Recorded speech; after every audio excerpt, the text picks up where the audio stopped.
ইতিহাসের পাতায় আরেকবার প্রত্যেককে স্বাগত জানাই। সেকেন্ড এসএলএসটির যারা ক্যান্ডিডেট রয়েছেন তারা দীর্ঘদিন ধরে অপেক্ষা করছেন। বিশেষ করে 9-10 এর ক্যান্ডিডেটরা যে তাদের ভাইবাটা কবে? কারণ ওটা ইম্পোর্টেন্ট, ওটার জন্য প্রস্তুতির প্রয়োজন রয়েছে, সময়ের প্রয়োজন রয়েছে। একটা অনেকে মানে ডিমোটিভেট হয়ে গেছেন। তো সেই জায়গা থেকে আমি গত পরশুদিনই কিন্তু বলেছিলাম যে, "আপনারা প্রস্তুতি নিন, আপনাদের সময় কিন্তু এবার শুরু হচ্ছে বা আপনাদের প্রসেসটাও শুরু হবে।" এবং সেইখানে ওই পিভিআর বা 11-12 এর যে প্রসেসটা সেইটা প্রসঙ্গে বলেছিলাম বলে অনেকেই কমেন্টে দেখলাম প্রশ্ন করেছেন যে এটা তো মধ্যশিক্ষা পর্ষদ করছে, তাহলে এসএসসি তো কিছু করেনি। দেখুন, প্রথম কথা হচ্ছে যাদের 90 দিনের ভ্যালিডিটি পার হয়ে গেছে রেকমেন্ডেশন লেটারের, তো তারাও চিন্তায় ছিলেন। শিক্ষামন্ত্রী আশ্বস্ত করেছেন এবং এসএসসির তরফ থেকে কিন্তু অনেককেই মেল করে এটা জানানো হয়েছে যে এইটা নিয়ে কোনো রকম চিন্তা করার কোনো 60 যে আপনাদের যে এক্সপায়ার হয়ে যাচ্ছে সেইটার ভ্যালিডিটি বাড়ানো হবে আরো 60 দিন। তো এইটা আগেও আমি বারবার বলেছিলাম, এইটা নিয়ে আপনাদের কোনো চিন্তার বিষয় নয়। এটা সরকারের বা এসএসসির দায়িত্ব বা সংশ্লিষ্ট মানে দপ্তরের দায়িত্ব, আপনার দায়িত্ব নয়। অতএব তারা করতে পারেনি মনে তাদের যে আইনানুগ যে ব্যবস্থা বা যে ভ্যালিডিটি বাড়ানোর বিষয় সেটা তারা দেখে নেবেন। এইবার 9-10 এর যারা ক্যান্ডিডেট রয়েছেন তারাও দীর্ঘদিন ধরে অপেক্ষা করছেন। এইবার হঠাৎ করে যদি একদম ৫ দিনের মাথায় মানে ভাইবার ডেট চলে আসে তাহলে একটা কিন্তু চাপের বিষয়। আগের থেকেই জানতে পারলে সেটা কিন্তু অনেকটা সুবিধার হয়। সেইজন্যই আমি সেইদিন বলেছিলাম, আজকেও আবারও বলছি আপনাদের সময় আসতে চলেছে।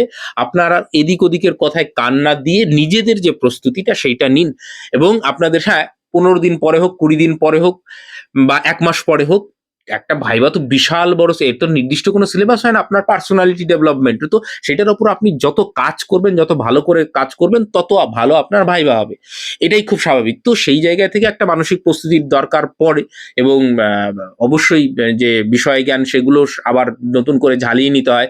এটা কিন্তু একদিনের বিষয় নয়। সেইজন্যই কিন্তু আপনাদের একটু মোটিভেট করা। কারণ অনেকেই আমাকে ফোন করে যে কি হবে না হবে একটা হতাশার মধ্যে খুব obvious ব্যাপার, এটা তো কাজ করবেই। তাহলে এই জায়গাটা থেকে বেরিয়ে আসুন। কোন রকম কোন হতাশা যদি থেকে থাকে, সেই জায়গা থেকে বেরিয়ে এসে আবার মূল ধারার যে প্রস্তুতি সেইটা নিন। আপনাদের যে সংশ্লিষ্ট মানে সাবজেক্ট সেগুলো আবার ঝালাই করে নিন। সঙ্গে আপনার যে পার্সোনালিটি ডেভেলপমেন্ট এর জন্য যা প্রয়োজন সেটা আপনারা নিন। কারণ আপনাদের কিন্তু মানে সামনেই সুযোগ আসতে চলেছে এবং এইটা আমার দায়িত্বের মধ্যে পড়ে যে আপনাদের সমস্ত বিষয় সম্পর্কে অবগত করা, কি হতে চলেছে না হতে চলেছে।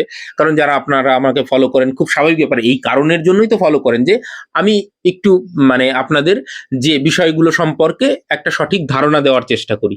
তো সেই জায়গায় দাঁড়িয়ে এই যে শিক্ষামন্ত্রীর বক্তব্য এবং তারপরে পিভিআর এবং 11-12 এর প্রসেসটা এবং তারপরে এসএসসির যা কার্যকলাপ তাতে কিন্তু একদম পরিষ্কার একটা বিষয় বোঝা যাচ্ছে এবং সেটা হচ্ছে যে আগামী দিনে 9-10 এর বিষয়টাও কিন্তু প্রসেসটাও এগোতে চলেছে। একটু সময় লাগবে কারণ আপনারা জানেন যে মূল ইস্যুটাই প্রশ্নটাই করবেন তাহলে ওবিসির কি হলো? আপনারা জানেন যে ওবিসির বিষয়ে এখনো অফিসিয়াল স্ট্যান্ড কিন্তু সরকারে আসেনি।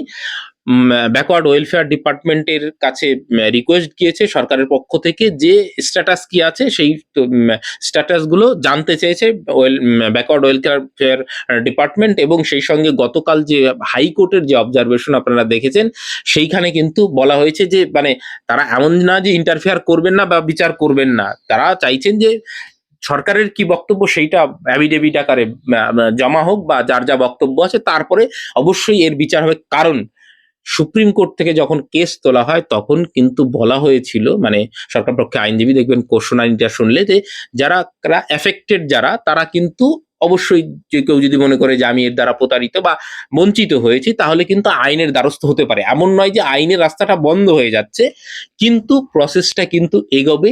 এইবার অনেকেই গ্রুপ থেকে আমাকে প্রশ্ন করেছেন যে 7% না 17%। দেখুন, এইটা নিয়ে আমি বারবারই মন্তব্য থেকে বিরত থেকেছি। তারপরেও অনেকে জানতে চেয়েছেন। দেখুন, একটা হেলদি ডিসকাশন হতেই পারে। যদি এইটা একদম ফ্রেশ সিলেকশন হতো, তাহলে আমি একদম ডেফিনিটলি বলতাম এটা 7% হবে। কোন রকম কোন সন্দেহ এতে নেই। কিন্তু যেহেতু এখানে 16 সালের একটা অ্যাঙ্গেল রয়েছে, সেই সঙ্গে একটা এটা সুপ্রিম কোর্টের অর্ডারের বেসিসে হচ্ছে এবং মূল অর্ডারে না থাকলেও পরবর্তী সময়ে দেখবেন যে ওই 10 মার্ক নিয়ে যখন শুনানি হচ্ছিল তখন কিন্তু বলেছিল যে এই যে যোগ্য যারা শিক্ষক তাদের স্বার্থটা যেন দেখা হয়, তারা যেন কোনোভাবে বঞ্চিত না হয়। সেইখানে কিন্তু মানে সুপ্রিম কোর্ট একটু নমনীয়তা দেখিয়েছিল যে এমএ ফাইলগুলো যেগুলো হয়েছিল সেই অর্ডারে, মূল অর্ডারের কথা বলছি না কিন্তু আমি পরবর্তী শুনানির কথা। তো সেই জায়গায় দাঁড়িয়ে এই বিষয়টার জন্য কিন্তু একটু সন্দেহ আছে, সেই জন্যই কিন্তু একদম 100% নিশ্চয়তার সঙ্গে বলা যাচ্ছে না। যদি একদম ফ্রেশ সিলেকশন হতো যেরকম অন্য অন্য রিক্রুটমেন্টের মতন, তাহলে কিন্তু ডেফিনেটলি এটা 7% এর দিকেই যেত। এইবার বাকি এই অ্যাঙ্গেলগুলো থাকার জন্য আলটিমেটলি কি হচ্ছে সেইটা কিন্তু আলটিমেটলি আমাদের সরকারের যে সিদ্ধান্ত বা অ্যাফিডেভিট আকারে কি দিচ্ছেন বা কোনো বিজ্ঞপ্তি এসএসসির তরফ থেকে দেওয়া হচ্ছে কিনা সেকেন্ড এসএলএসটির জন্য, সেইটার জন্যই অপেক্ষা করাই শ্রেয়। ঠিক আছে, একদম পরিষ্কার বোঝাতে পারলাম। বাকি আপনারা নিজেদের মতন মতামত যেরকম দিচ্ছেন সেটা হেলদি ডিসকাশন হতেই পারে। সবাই সবার স্বার্থ দেখবে, কেউ তো আর ছেড়ে দেবে না। যদি 7% করা হয়, যারা ডাক পেয়েছে তারা কি মানে একদম মানে হাত গুটিয়ে বসে থাকবে? খুব অবভিয়াস ব্যাপার, তারা তাদের আইনি লড়াইটা লড়বে। এইটাতে তাদের কে দোষ দেওয়ারও কিছু নেই। আবার যারা 17% যদি কন্টিনিউ করে, যারা 7% পাওয়ার আশায় বসে আছেন যে এইটা যদি হয় তাহলে আমার সুযোগ হতে পারে, সেও তার দিক থেকে আইনি লড়াই লড়বে। সেখানেও কোনো অন্যায়ের জায়গাটা তো নেই। তো সবাই এখন সবার ভালো বোঝে, পাগলেও নিজের ভালো বোঝে। তো অবভিয়াসলি এতদিনের বঞ্চনার পর একটা যদি সুযোগ পাওয়া যায়, কেন সে আইনি লড়াই লড়বে না? অবশ্যই লড়বে। খুব স্বাভাবিক। আপনি আমি বললেই যে এটা থেমে যাবে সেটা তো নয়। কিন্তু এটা ঠিক, হ্যাঁ, আইনি লড়াইয়ের জায়গাটাও রয়েছে এবং সরকার যে সিদ্ধান্ত নেবে আশা করি ভেবেচিন্তেই নেবে। কারণ তারা চাইছেই যে আইনি জটিলতা যত কমানো যায়। দেখা যাক বাকিটা কি হয় সেটা। যা অফিসিয়াল আপডেট আসবে আমি নিশ্চয়ই গ্রুপে জানিয়ে দেবো, ভিডিও করেও জানিয়ে দেবো। সেটা অপেক্ষা করা ছাড়া আর আপাতত এই মুহূর্তে কোনো রাস্তা নেই। বাকি একটা দীর্ঘমেয়াদী প্রস্তুতির প্রয়োজন রয়েছে। সেই জন্যই আপনাদের আমি অবগত করালাম যে আপনারা নিজেদের বিষয় সম্পর্কে এবং সেই সঙ্গে আপনার স্কিল ডেভেলপমেন্ট এবং পার্সোনালিটি ডেভেলপমেন্টের উপর কাজ করুন এবং প্রতিদিন 1-2 করে ডেমো ক্লাস রেডি করুন। দরকার পড়লে ভাই বোনদের ডেকে এনে তাদেরকে পড়ান। শুনতে না চাইলেও বসিয়ে পড়ান। আয়নার সামনে দাঁড়িয়ে কথা বলুন এবং যেন 2-4 জনের সামনে কথা বলতে আপনার কোনো রকম কোনো অসুবিধা না হয়। যারা মোটামুটি টিউশন পড়ান, কোন প্রাইভেট স্কুলে পড়ান, তাদের সমস্যা হবে না। কিন্তু যারা একদমই পড়ানোর সঙ্গে যুক্ত নয়, তাদেরকে বলব অবশ্যই আপনারা এই বিষয়টার উপর জোর দিন যে বোর্ড ওয়ার্ক কিভাবে করতে হয় বা বোর্ড ওয়ার্ক মানে বিষয়টা একটু প্র্যাকটিস করুন। দরকার পড়লে একটা হোয়াইট বোর্ড কিনে নিন আপনারা, সেইটা নিয়ে প্র্যাকটিস করুন।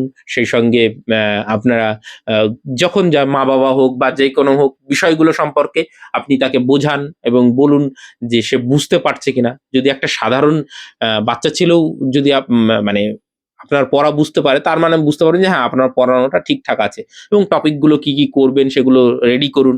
আশেপাশের কোনো যদি সিনিয়র দাদা থাকে, টিচার থাকে, তার সাহায্য নিন। তো এইভাবেই কিন্তু আলটিমেটলি আপনাকে মানে প্রস্তুতি নিতে হবে এবং মানে এইটা যত আপনি ঝালাই করবেন তত আপনার উন্নতি হবে। এটা খুব স্বাভাবিক ব্যাপার। তো এবার আমার পুরোনো ভিডিওগুলো গিয়ে দেখবেন আর আজকের বলার মধ্যে আকাশ পাতাল পার্থক্য। তো এইটা কিন্তু অভ্যাসের মাধ্যমে আসে।